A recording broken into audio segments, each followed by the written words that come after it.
I hurried down the shining hallway, pushing my cleaning cart like it was my whole life. The wheels squeaked, my bun was loose, and my uniform carried the day's stains and quiet battles.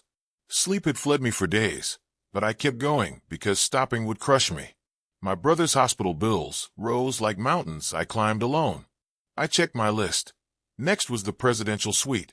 I inhaled, squared my shoulders, and told myself, one more room, one more breath. Fate waited behind that door. He came around the corner at the same time I turned my cart, and the world collided. Where are you watching from today? Kindly hit like, comment, and subscribe to this channel for more. Dirty water leaped from my bucket, splashing his crisp shirt and polished shoes. A phone clattered, voices hushed, eyes burned. He stared, cold, sharp, powerful, and I felt smaller than dust. Do you know what you've done? He growled. My mouth trembled. I'm sorry. I didn't see. Humiliation prickled like fire. He walked past me without another word, dripping fury down that perfect hallway. Inside the suite, I cleaned with hands that wouldn't stop shaking. Shame knotted under my ribs. I told myself not to cry. Tears would only blur the mirrors I had to polish. When I reached the bed, my legs surrendered, and I sat for just a moment. Exhaustion pulled me under like deep water. I didn't plan to sleep. I only planned to breathe, but the quiet stole me. The door opened, and a storm entered him. He crossed the room and shook my shoulder, voice slicing the air. What are you doing here? Are you out of your mind? I jolted upright, the feather duster still in my hand like a confession. I'm sorry, I stammered. Please don't fire me. Recognition flashed in his eyes, the hallway, the spill, the chaos. Anger wavered, then hardened. Get out, he said, cold as winter steel. I stumbled away, shame trailing me like a shadow. In the staff room, whispers wrapped around me like thorny vines. My supervisor's face was tight with fear and discipline. You fell asleep in a guest's bed, she hissed. Be grateful he didn't call the police. I swallowed shards of pride and nodded. It won't happen again. My badge stayed, but my heart shook. That night I carried my aching feet to my brother's bedside. I smoothed his blanket, watched his breathing, and decided to keep moving, because love is heavier than shame. Morning arrived with the weight of judgment. People avoided my eyes now. Silence can be louder than gossip. At the back kitchen, my supervisor found me with a strange look. You've been requested, she said. Room service. Presidential. My stomach twisted into knots. I carried the tray like it was a fragile secret.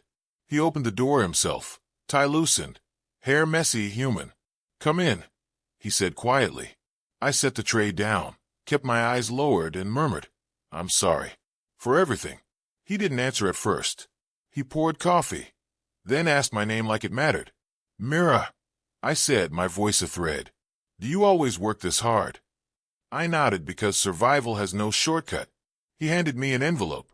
A tip, he said, simple as rain. Outside the door, I opened it with shaking fingers. $800. A month of medicine. Groceries. A breath. I pressed the envelope to my chest and whispered, nothing comes for free. But hope hummed anyway. I told myself I'd earn it, twice over, 3 times if I had to. I scrubbed harder, polished longer, silenced the sting of whispers with discipline. Yet the quiet between us kept tugging me back to that door. When I was sent again to his suite, he greeted me with tea and a chair by the window. Sit, he said gently. We watched the city glow like glass.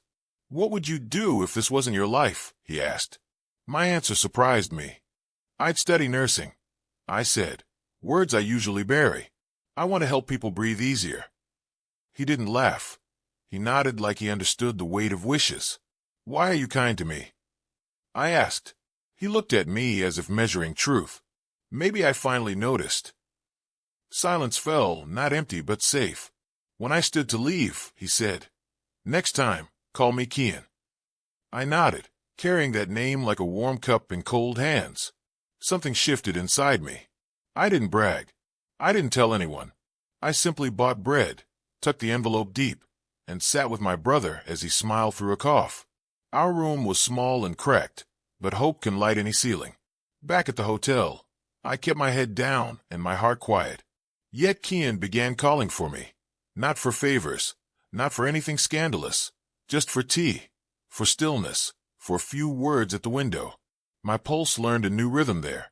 The gift appeared like a whisper, hidden among folded towels in the service room. A small box, a silver necklace, simple as truth. No note, no demand, only light. I knew. I wore it beneath my uniform, close to the place that hurts and hopes. When he saw the glint at my collar the next morning, his eyes softened. We said nothing, because sometimes the bravest words are the ones you don't speak. We hovered at the edge of something tender and dangerous. 5 weeks slid by, and the world outside still called him ruthless and brilliant. Inside that suite, he was different, listening, asking, pouring tea with steady hands. I told myself not to fall. Falling breaks bones you can't mend at work. But my heart kept leaning toward the quiet. Then the storm arrived in heels, his mother, elegant and steel-strong. She didn't knock on doors. Doors opened for her. She noticed everything. 2 cups, a stray hair, a softened sun, and drew her conclusions. Her invitation felt like a summons. I showed up clean, pressed, and steady.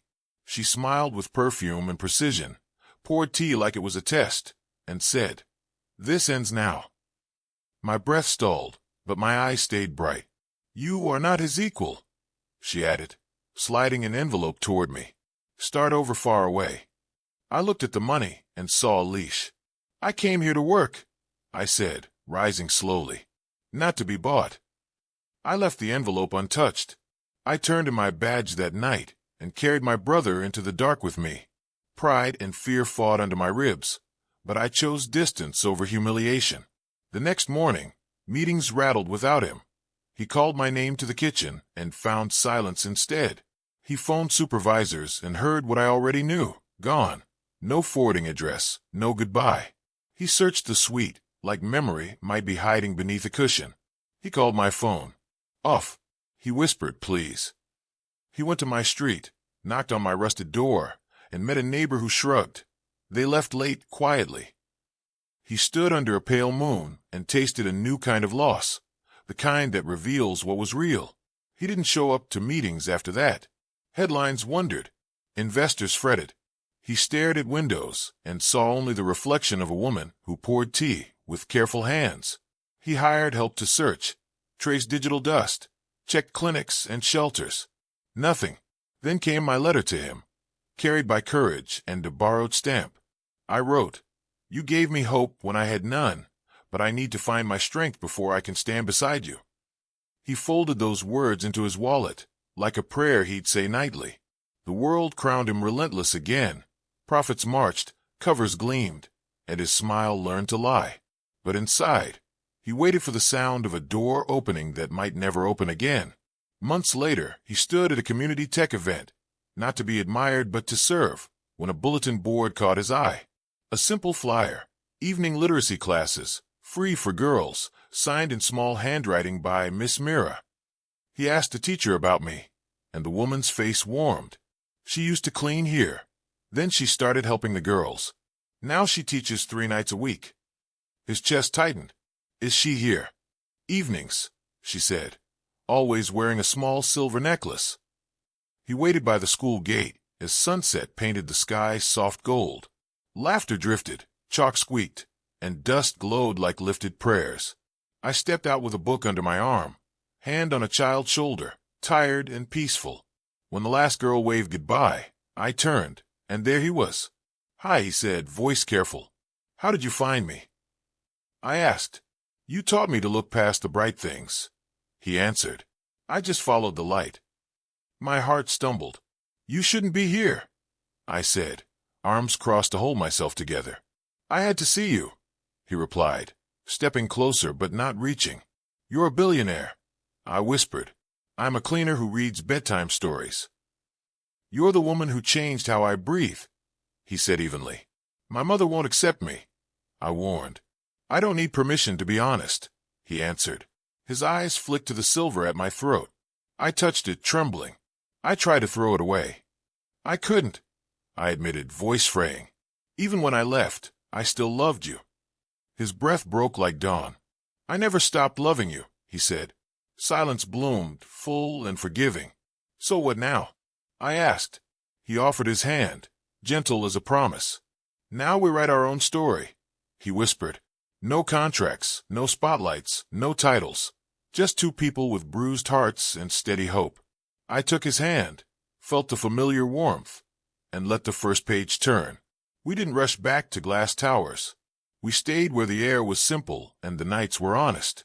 He learned the rhythm of dusty roads and the music of squeaky ceiling fans. He burned a pan and laughed like a boy, ate rice and beans like a king, and said the food tasted like home. My brother warmed to him, chasing butterflies while we washed dishes by hand. I let him see the pieces I had hidden, fear, grit, and unspoken dreams. He let me see his, too, the pressure to be perfect, the loneliness that follows power, the terror of public failure. We sat under a quilt of stars and traded secrets like sacred promises. We didn't promise forever, we promised honesty. Love began to feel less like a cliff and more like a steady path through tall grass. When he finally asked to return to the city, it wasn't to parade me. It was to build something that reached beyond both our names. We arrived to cameras, chatter, and surprise. He wore a navy suit. I wore a soft blue dress and the same silver at my throat. I didn't clutch his arm or play to the lights. I simply walked beside him, steady, like I had walked every hallway alone. Headlines scrambled for a narrative, but we didn't owe them one. Inside the hotel, familiar faces flickered, shocked, guilty, curious. He introduced me without apology. "This is Mira," he said, simple as truth. I exhaled. The gala that night wasn't about him. It was about classrooms and books, pencils and futures.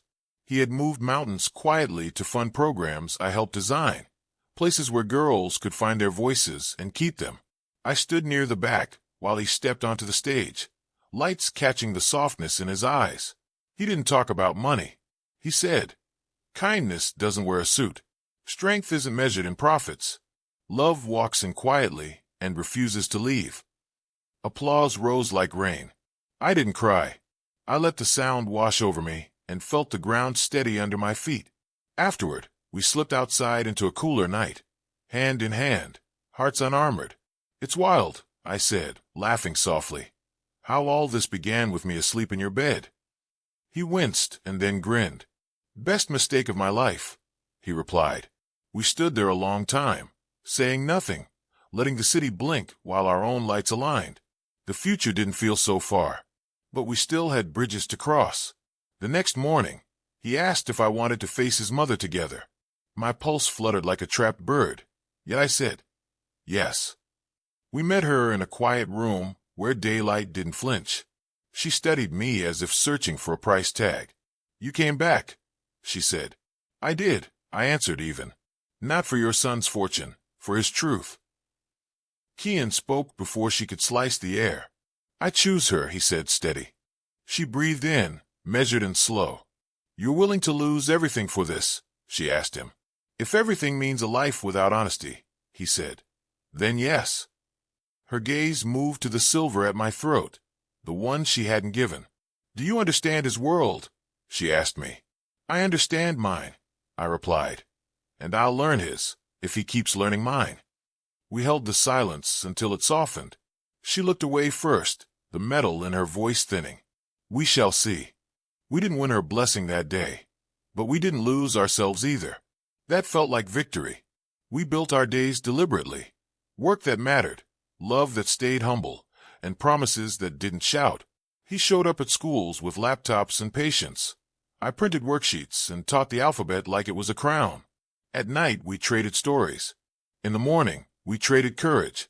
When fear knocked, we answered together. It still shook us, but it didn't break us. One afternoon, I returned to the suite alone and stood by the window where my life had turned. I saw the ghost of a girl who once dozed on a stranger's bed, and I wanted to hug her instead of scolding her. She wasn't lazy. She was exhausted. She wasn't careless. She was drowning. I whispered, "Thank you for getting up." The city glittered like a second chance. Behind me, the door opened and Kian's footsteps found me. Ready, he asked. Always, I said. We told our story carefully. First to friends, then to rooms that needed hope more than gossip. We spoke about dignity, about noticing the invisible, about how a simple kindness can rewire a life. People leaned in, not for scandal, but for permission to be brave.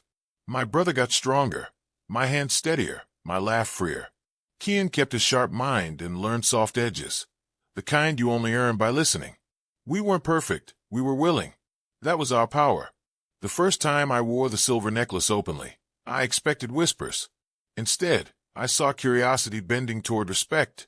A supervisor who once scolded me apologized with eyes before words. You worked harder than anyone, she said. I should have seen. I nodded, not bitter, only older. Love had grown me like rain grows roots, quiet, deep, resilient. Kian squeezed my hand under the table. I squeezed back, promising in that small pressure that neither of us would look away again. We set a long table for the girls from class, books piled like gifts, food simple and warm, laughter spilling over. Kian sat among them, without the armor of importance. He didn't perform, he listened. One girl asked, "Can anyone be great?" He said, "Greatness is just focused kindness practiced every day." I watched their eyes spark like candles finding wicks.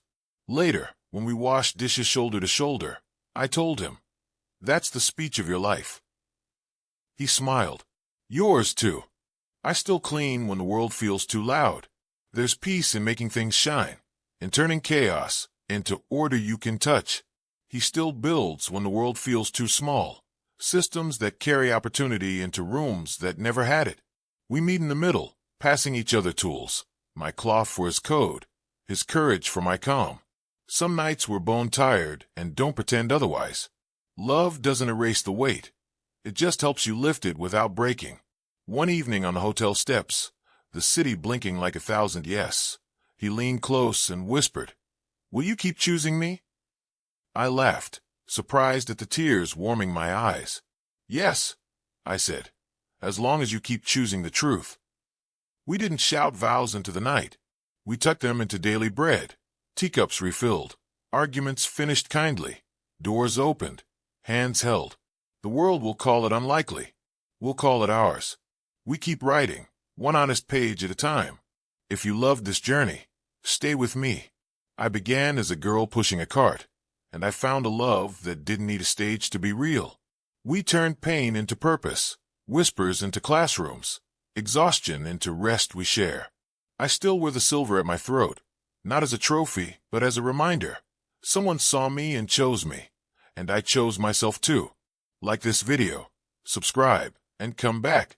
There are more rooms to brighten, more hearts to notice,